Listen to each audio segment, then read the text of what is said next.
Hello everybody, this is Kay and welcome to my channel, Gigi's Paper Treasures. I want to make a little golden book junk journal out of this Easter story, the story of Easter. I have a craft fair coming up in a few weeks and I wanted to get this done before that since it's falling before Easter. I have made a couple of little golden book junk journals before. I made a couple at Christmas time, these two right here. And I like the way they turned out. You can see I used the kind of modified 3-hole pamphlet stitch where I included buttons on the spine. And I did like the way these turned out, but it kind of bothered me that I lost that golden spine piece. So I'm going to do this one a little bit differently. I'm going to make a ring-bound journal. I'm wanting to preserve just as much as possible as I can and keep the story in order. You can see right here, I'm kind of opening it up. I had already numbered the pages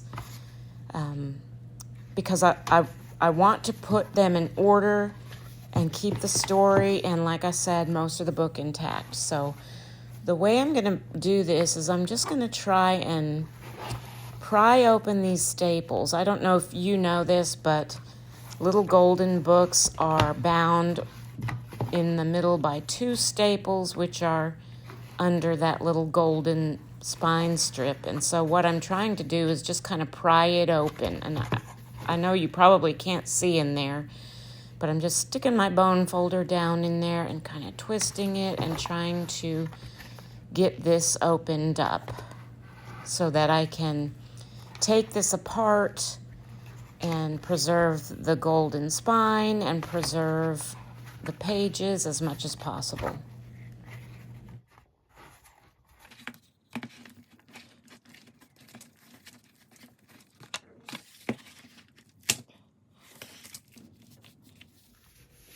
Okay, I got that to kind of break open in the middle there, and you can see the staples now. They're kind of sticking up. So what I'm going to do now is I'm just going to very carefully start removing all the pages. And like I said, I have them numbered so I can make sure I get them back in the same order when I put the journal together. But I'm just very carefully tearing these away from the spine. I might have to go in, I'm going to have to go in, I think, with my craft knife here a little bit and kind of just cut through the very middle and separate the front and the back cover and also the pages. So I'm just going to carefully go through the middle and divide this book in half. Now that I have that separated, I think it will be easier to get these pages out. So I'm going to start removing them. Maybe I should do it. Yeah, here we go. I'm going to have to separate the pages one by one eventually. I'm just kind of working with it here. My goal is to not rip any of them. So I'm just being very, very slow and careful about this.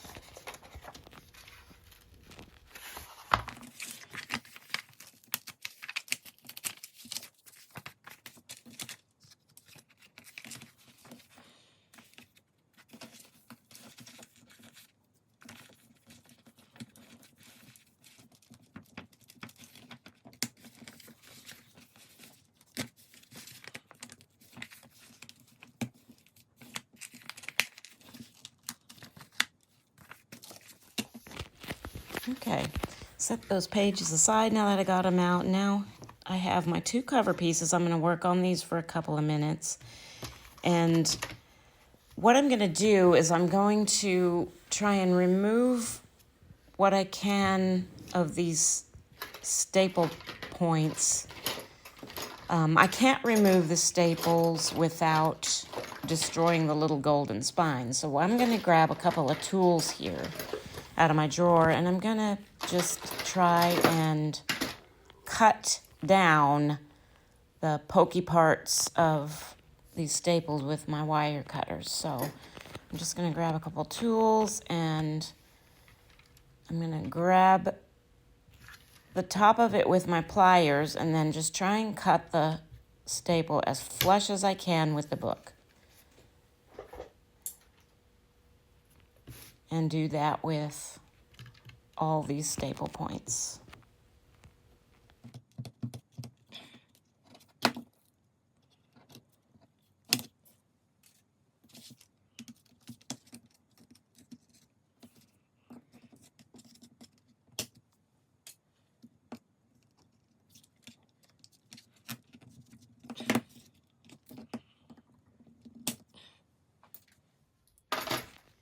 So I can still feel a little bit of the staples poking out of the book there. So what I'm going to grab a file. I have this really kind of heavy old metal file. This was my mother's.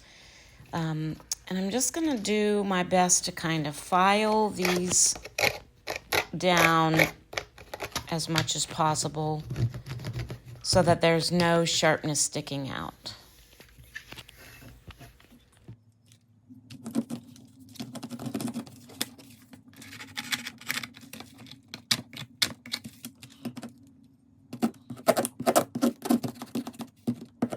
All right, that's pretty good.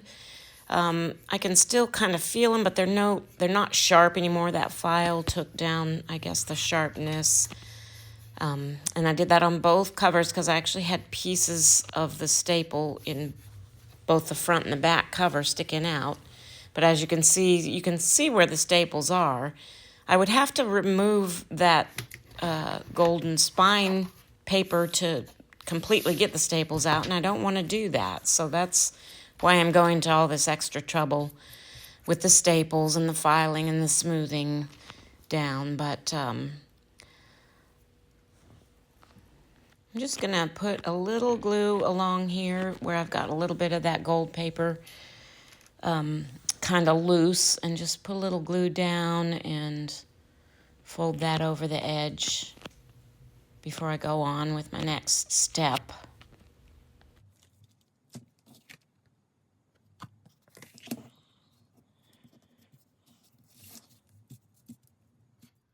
On the back cover here, on the edge, I've got a little bit of roughness, so I'm just going to take a sanding block. I keep this handy. I use it for edges of things a lot, and I'm just going to kind of smooth this out a little bit. And then I'll also, because I sanded it, kind of made the cardboard show on the edge. So I'm going to take this stuff. This is called Rub and Buff, and it's kind of a wax. I don't know. It's not wet like paint. It's kind of got a waxy feel, but it's a golden color. So I'm just going to get a little bit of that on my finger and run it along that spine because I don't want my plain cardboard showing.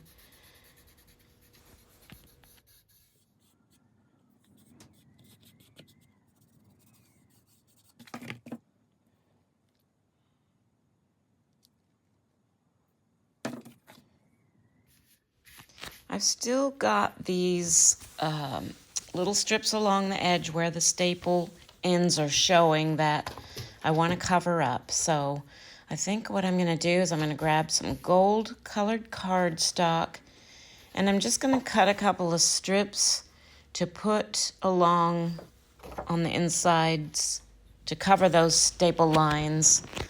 I'm going to go maybe 1/2 to 3/4 of an inch long strip and cut those and put those along there. And that will also serve to kind of reinforce that spine area where I'm going to be putting the holes for the ring binding.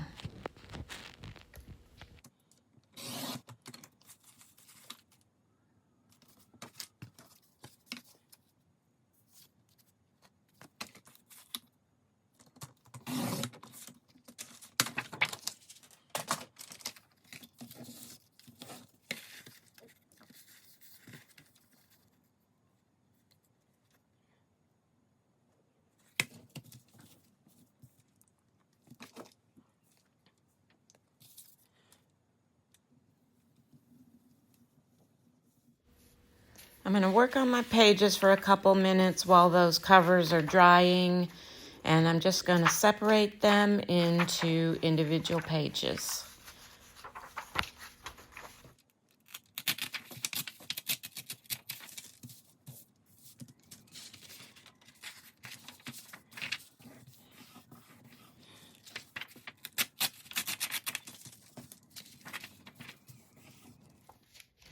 All right, I've got these all separated into individual pages. They're still in order. I'll probably be checking that several times throughout the process of this, making this journal, but the next thing I want to do is reinforce the edges of each one of these pages. And this is kind of a consuming process because what I do is I take this stuff, which is, it's paper tape. And I pick this up at Dollar General, or not Dollar General, Dollar Tree, $1.25 Tree. And it's in the first aid section. It's called paper tape, and I really, really like this stuff. It's very thin, but it's quite sticky, and I use this for reinforcing edges quite a bit in my projects. So I'm just going to kind of line this first page up on my little cutting board here, and I'm actually going to take some washi tape here. This is just kind of a little roll of washi tape I don't really care for, and I'm just going to use it to hold my page in place while I reinforce this edge, because a lot of times it'll slide around on me and it's just tricky to do. And this way I have my lines on my little cutting mat too that I can use to kind of line this up, and about halfway over the edge, and then I'm going to lift it up and turn it over and just kind of fold it over the edge to the other side.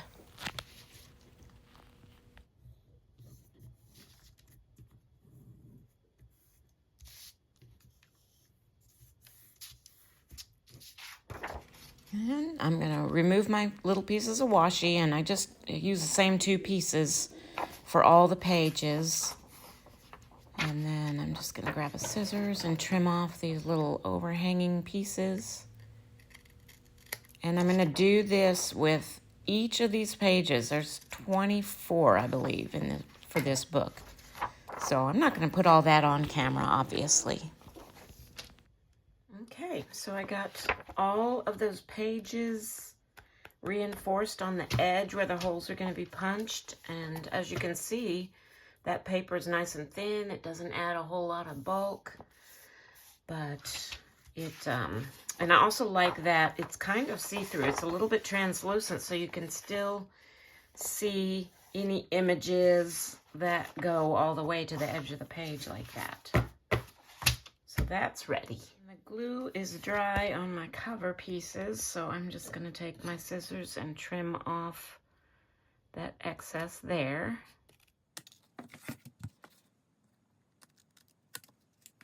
The next thing I need to do here is make a template for my hole punches, and I'm going to have 2 rings here. So what I need to do is I'm just going to get my front cover here, and you can kind of see where those staples are through the gold. At least I can. I don't know if it's picking up on camera. So what I need to do is make my hole punches, you know, either on the outside or the inside of where those staples are, because those staples are still in there. I just cut them off and filed them down, and I don't want to try and punch holes over where those staples are. That won't work too well. So I'm going to make a little template. First, I'm going to take just a scrap piece of paper here, and I'm going to make a little mark and cut it down to the same height as the book.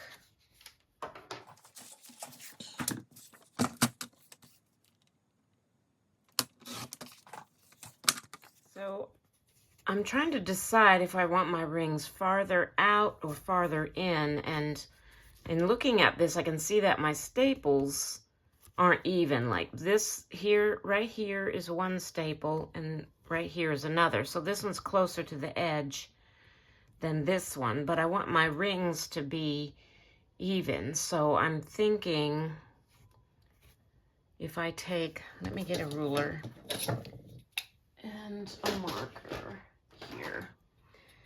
So I'm thinking if I put one hole above this staple and then right inside this staple, they'll be fairly even. Let me see if I can do that. So that would be 1 3/4 from the edge of the book. Let's see if that works. Ooh, that's close. I better make it 2. Well, no, see, I can't make it 2 because then this staple will be in the way. You know what I think I'm going to have to do is put them kind of close together on the inside of the staples. So that's what I'm going to do. So this is just slightly under 8 inches. I'm just going to center it on my ruler. So 4 is going to be the middle. And if I want to stay inside those staples, let's see, I'm going to go to about 2.5 here. So that's 1 3/4 away from the 4 mark on either side. So let me get that even. I'm going to go to 5. I'm measuring from 4. I'm going to go to 5 3/4 and just put a dot right in the middle of where that gold part of the spine is there, and then 1 3/4 on this side as well. And I'm going to use, you know what? I think that's a little too far that way. I think that's right on the edge of where my staple is. So let me do 1 5/8 instead, so I can be sure that I miss that staple. So I'm going to do 1 5/8 over here as well. I'm going to use the big hole on my crocodile punch. I figure I need my heavy duty punch for this because I'm going through some pretty heavy chipboard here. So I'm going to find that. Another thing I'm going to do is adjust this so that the depth of my holes are all the same. Put that one more click forward. Too far.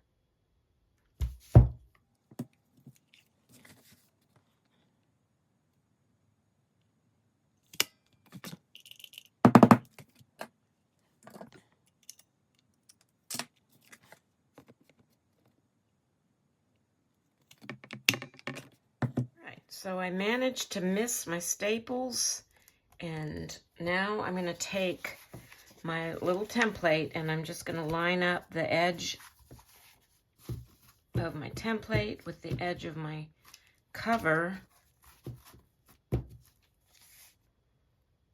and get my punch again.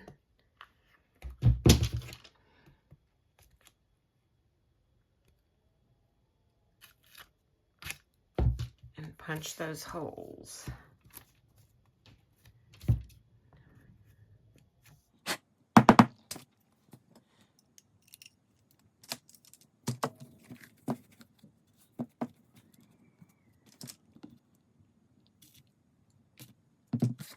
Alright, so I have my template there, and I've also marked top on my template just in case there's any slight variation in the distance of the holes from the top and bottom. At least they will all be the same. So I'm going to use this now to punch my holes in my back cover and all my pages. And I may do multiple pages at once, but I don't know if I'll do, this is 12 pages basically, and I don't know if I'll do them all together at once. But I'm going to start with my back cover here. Just line that up. And the depth I'm leaving the same, so that shouldn't have to worry about that. Every time it gets stuck in that hole. And I have to get my little pokey tool. Where'd it go? And get that out of there so I can see. I wish there was some way to resolve that and keep that from happening every single time. There we go. But it is what it is. Okay, so I'm going to do that. I'm going to punch all my holes in my this back cover and all the pages so far.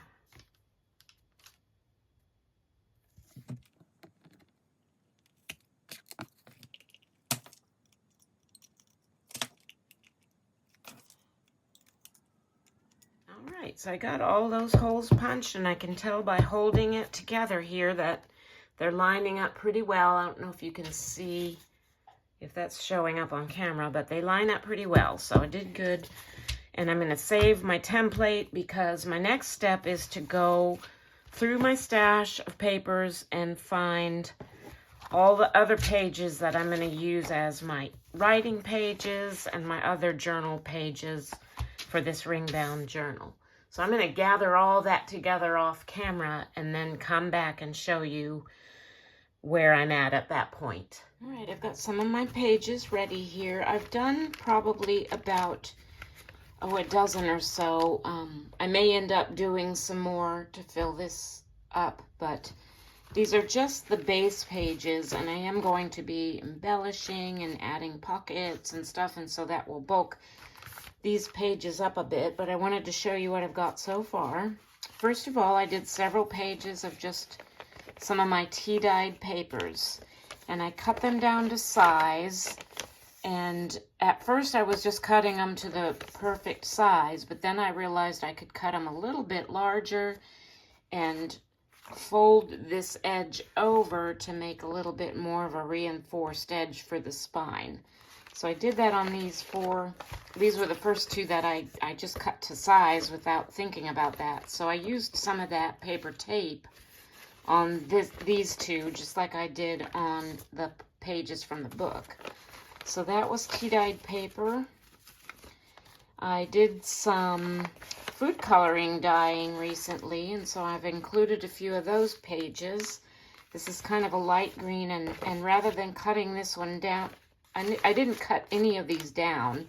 I made this one into a pocket by, actually I did have to cut off like about a ½ inch at the top, because the height of this little golden book is right at about 8 inches, just under. So I had to cut a little strip off the top, but then I just folded it over, and I folded this edge over right here to just make kind of a more robust edge. And this is going to be a pocket. And I sewed the pocket closed, and then I actually just decided to sew around the whole thing for effect.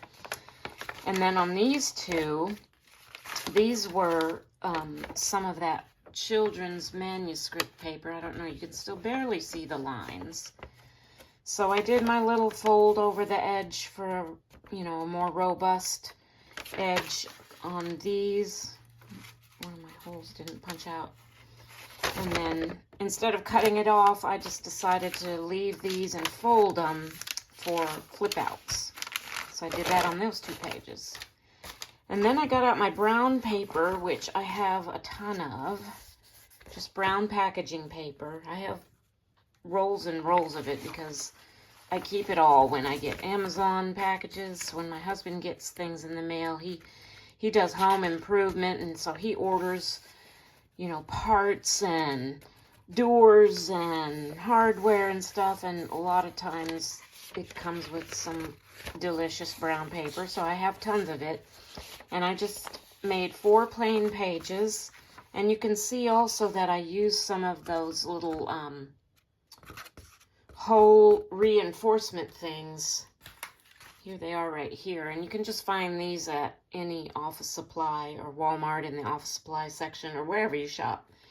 They're very common, and I just took some of them and kind of brushed over them with my Distress Oxide ink to kind of, you know, grungify them so they wouldn't be so stark white. And that's what I used to reinforce the holes on these pages. I put those on both sides. And then I also took some of that brown paper and made a couple of pocket pages by just folding and sewing. And this one is kind of a short top pocket, and you'll notice my holes are kind of wonky there, and the reason for that is because when I put these in the book, I wanted it to be a little lower so there would be room to put something in that top pocket and have it sticking out the top without it coming out the top of the whole book. So that's why I did that one like that. And then this one, I just did kind of a slanted side pocket, folded those in and did some sewing. And then I had a few sheets of paper that I had salvaged from a journal that I had found at a thrift store. So I've got those. I've got the page reinforcer, the whole reinforcer things on those as well. So that's where I am so far with my pages. I am going to go ahead and put these together on some rings. And what I have here are a couple of 2-inch rings, and I know these seem really, really huge.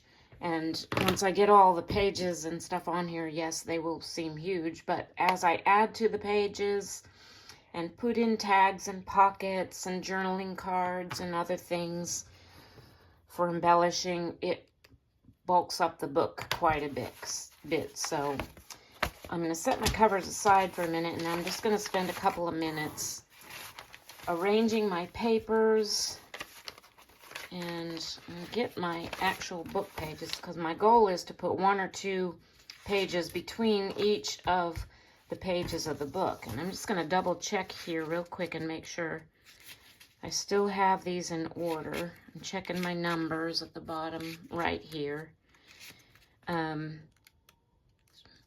Everything looks good there. When I get all finished, I'll take my eraser and go through and erase all those numbers. But for now, I'm going to leave them so I don't get them mixed up. So I'm going to do 1 page and turn it over, and then choose just a couple of my other pages. And then the next page. And 2 more pages. And I'm going to continue on in this manner till I have them all arranged how I want them, and then I'm going to put them on the rings.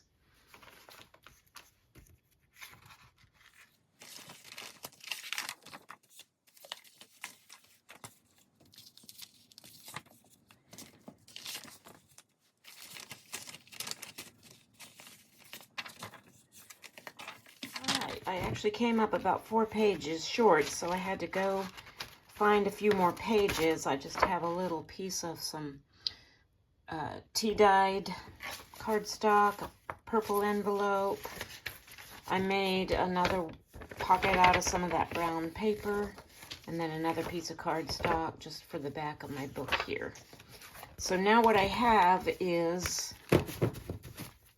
the cover, of course, the first page, and then between each page of that original book, I have 2 different other journaling pages.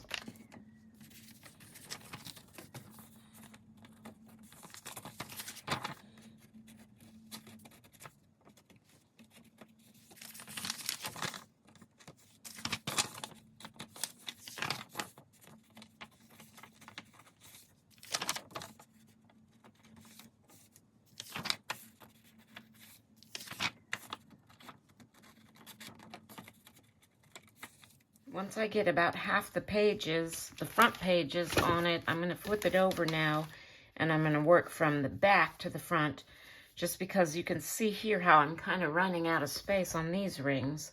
So I'm going to switch the other direction. I just flipped my pages over, and I'm going to start putting them on this side instead. I just find that an easier way to kind of get all the pages on while the rings are opened.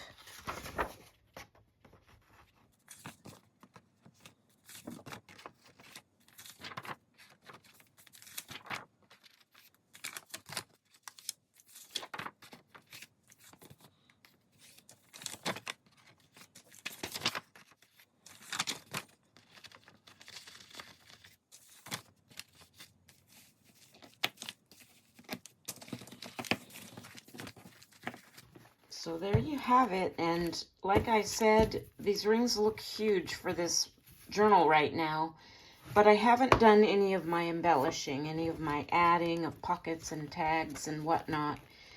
to the pages. And so I'm glad that I have these big 2-inch rings, because once it gets puffed up, you know, it's going to be quite a bit chunkier than this. One of the beauties about doing a ring-bound binder like this also is that you can remove and put pages back in. For instance, which I'm probably going to end up doing a lot of. I just put it together for the sake of this video right now. But if you decide, if you put your book together and you decide, well, I want to do some stenciling on these pages, you can just open it up, pull those pages out, do the stenciling, put them back in, sewing, whatever you want to do on your pages, you can just remove them and do that and put them back in. And I'm going to use that concept now with my closure, which is what I'm going to do next. And I'm going to remove my front and back covers. So I'm going to take that off, and I'm going to take off my back cover.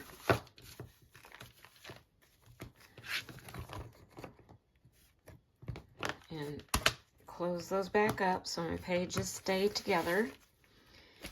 And what I want to do, I think, is like I did on my other ones, is I'm just going to add one of those large eyelets and then use some ribbon or twine or something to be a tie on the open end of this journal. So I'm going to get my ruler and place this. So this is right about at 8 inches. I'm going to center it between the 2 and the 10, just kind of like I did when I was making my template. And take my marker, and so my middle point is going to be right about at the 6. But since I'm using a larger eyelet, I'm going to put my dot in a little bit, a 1/4 inch, 3/8 of an inch or so, like that. And that's where I'm going to punch my hole and put my eyelet in. I'm going to use my crocodile again, and I've got a variety of the larger eyelets. So these will be the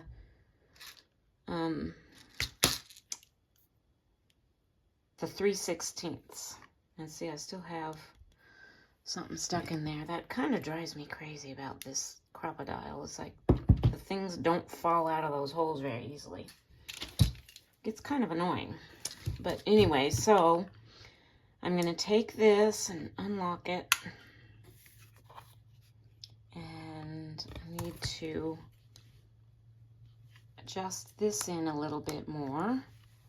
And I'm trying to center that dot right in the center of my hole on my crocodile. And go ahead and punch that. Okay. Get that out of there. Because I'm going to use this now as a template for the hole on my back cover. And I'm just going to kind of hold it there and line it up. You know what? No, I'm not going to do that. I'm actually going to take my pencil and just trace that hole. I think that'll be easier. And then line it up. Punch. Oh, look, it came out. Okay. Now I'm going to pick out some eyelets from this little box that I have. These are the Memory Keepers eyelets. You don't have to use these. There's all kinds of generic ones out there, but I think I'm going to go with the gold stars just because this is a little golden book. And I want to kind of stick to that theme. But I did find this little set on Amazon, and it's really cute. It's got the gold stars. I think most of them are round except for, no, this one. The silver ones are kind of a flower design. And then these brown ones, or bronze ones, are hearts. And then, oops. And then the other 3, black, white, and kind of another bronze color, are just round. But that's a nice little set that I found on Amazon. But I'm going to use the gold stars, and of course I want the star part on the outside. So, all right, I had to make my holes a little bigger. For some reason, I couldn't get the eyelets in there. I don't know why, because they're the We Are Memory Keepers eyelets, which are supposed to go with the We Are Memory Keepers crocodile, but for some reason it didn't work. But I got it in there after making the holes a little bigger, and now I'm just gonna put this on here and chomp these down.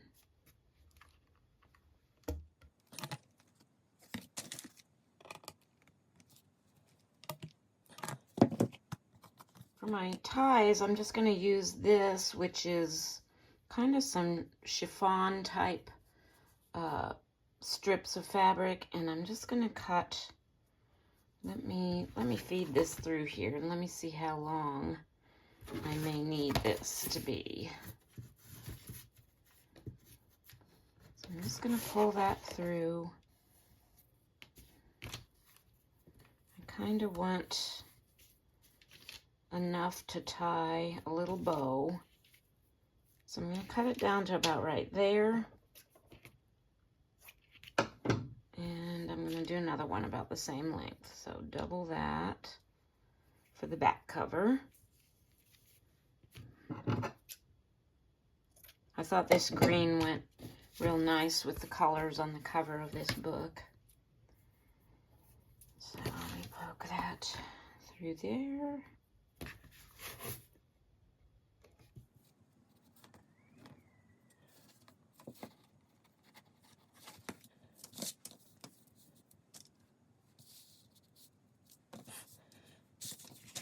I'm going to tie just one overhand loop knot in each of these, just to keep it on there, to keep it from falling off. And then I'm going to add these back to my rings and see how it looks when it's all together on there. Okay, so I got that. Grab my rings back over here.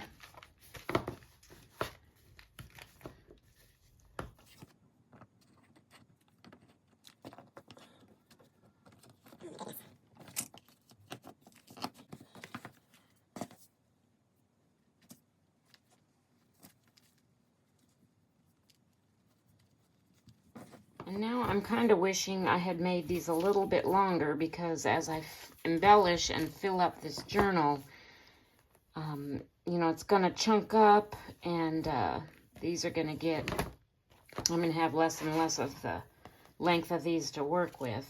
But it is what it is. I already cut them. I'm not going to waste this stuff. Even if it's just tied once, I think it still looks pretty. So I guess what I could do, what I might do, is add some beads onto this or something. I'm not sure.